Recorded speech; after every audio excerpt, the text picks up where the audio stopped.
Sveiki, kažkoks nuostabus jausmas viduje, kurį sudėtinga pasakyti žodžiais. Tarsi išaugo sparnai, aš skraidau. Kai pradeda kalbėti, skamba pati gražiausia pasaulyje muzika.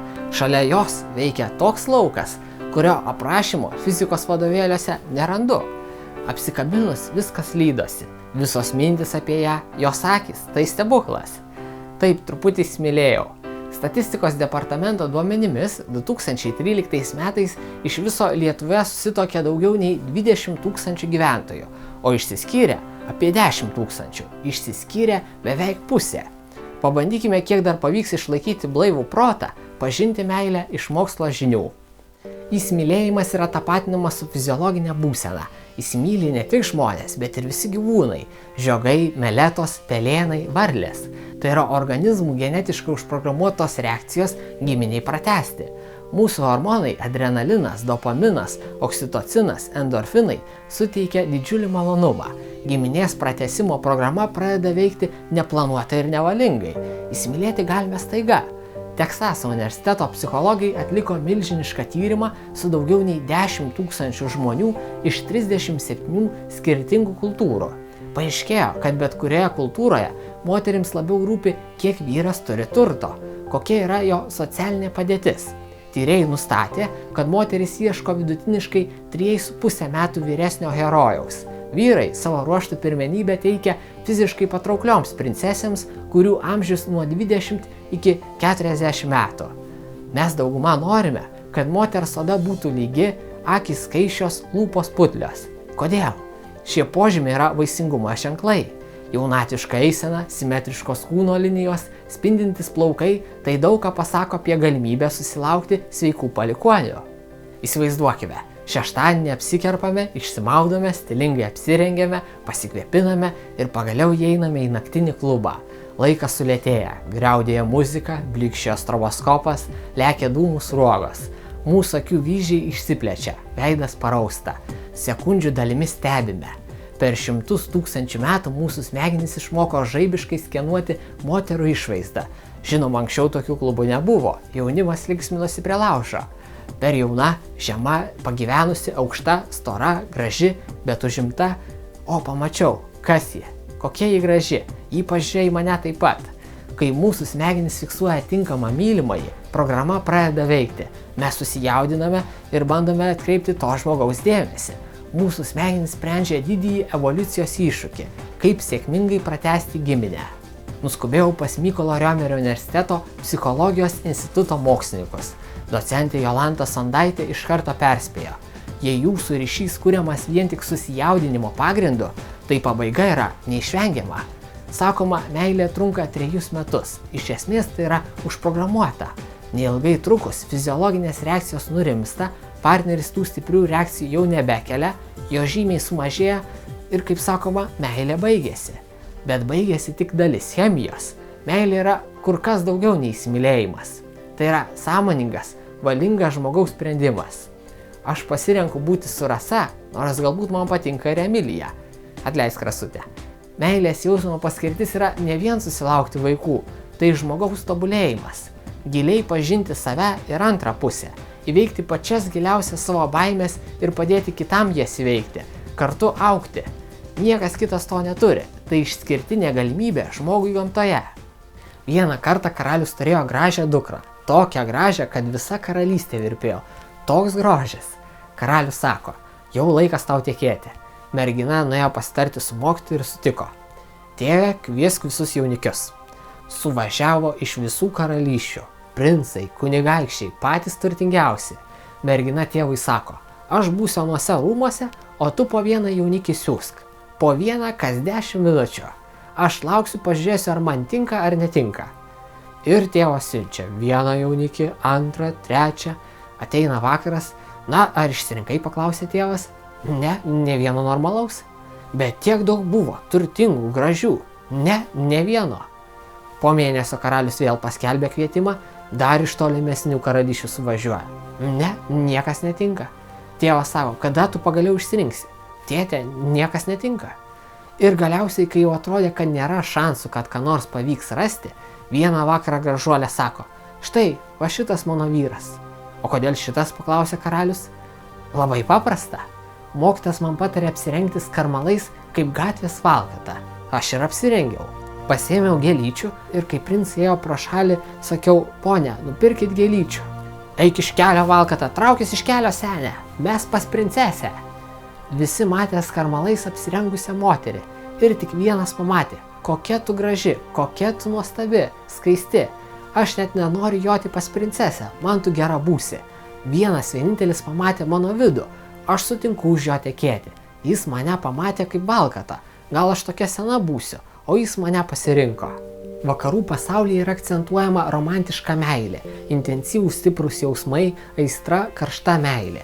Jei ji baigėsi, reiškia nėra dėl ko būti kartu. Tikriausiai tai ne tas žmogus.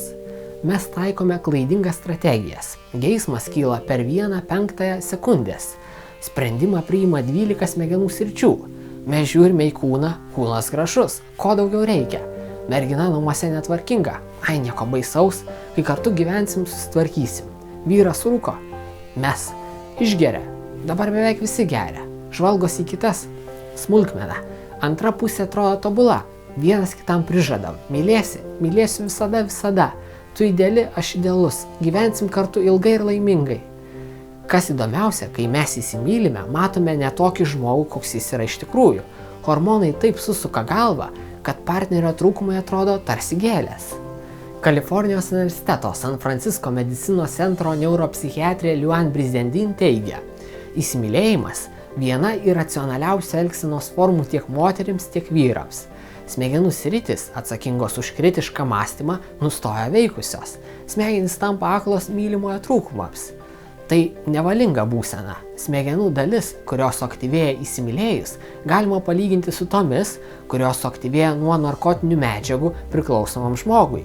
Sužadinamos smegenų malonumo dalis. Taigi teiginys, kad nuo įsimylėjimo galima būti priklausomam, yra teisingas. Vyras ir moteris trokšta be paliovos būti vienas šalia kito. Ši būsena tęsiasi maždaug 6-8 mėnesius. Kas vyksta po to? Sumažėja malonumo hormono kiekis. Jei su tomografu pažvelgtume į moters smegenis, pamatytume, kad atlygio ir malonumo sričių aktyvumas išblėsęs. Tačiau švyti už emocinį ryšį atsakingos sritys. Po truputį įsijungia kritinis mąstymas. Šiuo metu partnerių santykius užtikrina 2 hormonai – oksitocinas ir vazopresinas. Oksitocinas yra saugumo ir atsidavimo hormonas. Tai apsikabinimų ir ištikimybės eleksyras. Vokietijos Bonos universiteto mokslininkai atliko įdomų eksperimentą. Pakvietė 86 vyrus, iš kurių pusė turėjo nuolatinės partnerės. Vieniems mokslininkai į nosį įpurškė hormono oksitocino, o kitiems placebo. Tai galėjo būti paprasčiausias vanduo. Po 45 minučių į laboratoriją įėjo patraukli moteris. Ji priėjo prie vyriškio. Kadangi oksitocinas stiprina pasitikėjimą, mokslininkai tikėjosi, kad šio hormono paveikti vyrai leis gražuoliai prieiti arčiau. Tačiau rezultatas buvo priešingas.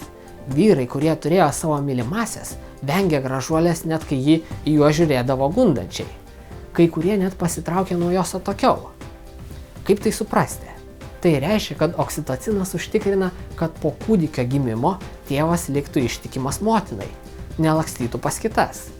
Tyrimai rodo, kad norint išlaikyti didelę oksitocino koncentraciją kraujyje, smegenims reikia kasdienio žadinimo per fizinį artumą.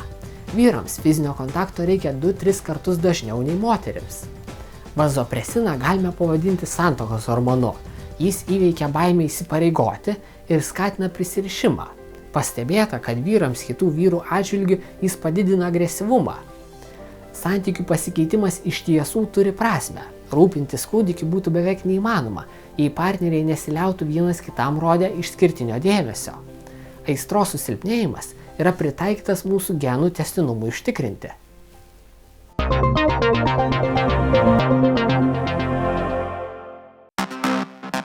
Įsiklausykite, kas tai? Tai žaibas? Ne. Tai griaustinis? Ne. Tai žaidimo balsas. Užsukite į žaidimobalsas.lt portalą ir pamatykite visas kompiuterinių žaidimo naujienas. Pirmieji. Žmogau, ar tu domiesi mokslu? Nori papasakoti, kaip mokslininkai keičia pasaulį? Mokslo sriuba. mokslo populiarinimo blogas Konstanta42 ir portalas technologijos.lt skelbia mokslo populiarinimo rašinių konkursą nuo meilės iki dalelių fizikos. Laukiame jūsų pačių įdomiausių rašinių iki gruodžio 31 dienos. Daugiau informacijos www.konstanta.lt.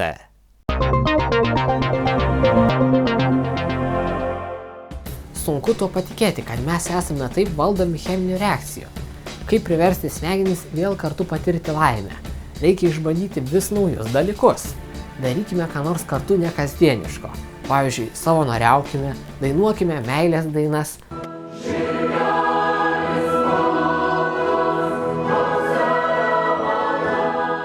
Eikime į teatrą. Kiekviena nauja maloni patirtis padidins dopamino kiekį kraujyje. Tai paįvairins kasdienį hormoninį foną.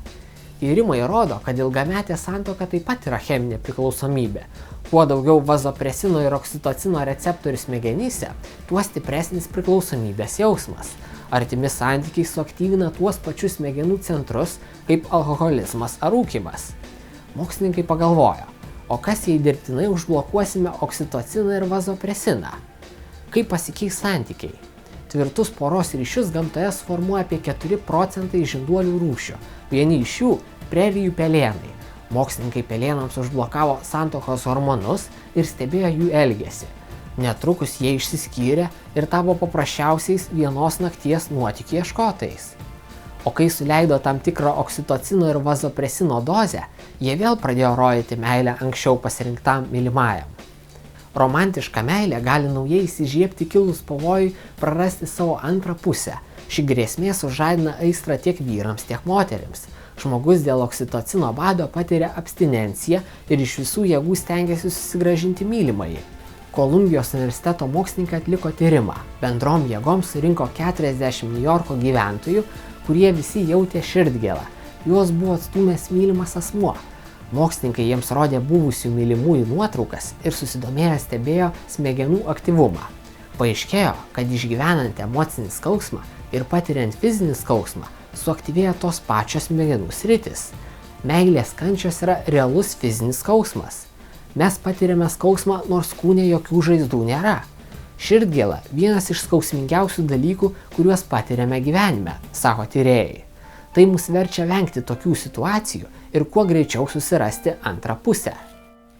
Sėkminga dešimtmečius trunkanti meilė psichologės Jolantos Sondaitės teigimu susideda iš 3 dalykų. Aš jaučiu, kad tas žmogus man yra patrauklus, aš su juo dalinuosi savo slapčiausiais išgyvenimais ir jis dalinasi, abu valingai dedame pastangas ir puoselėjame mūsų ryšį.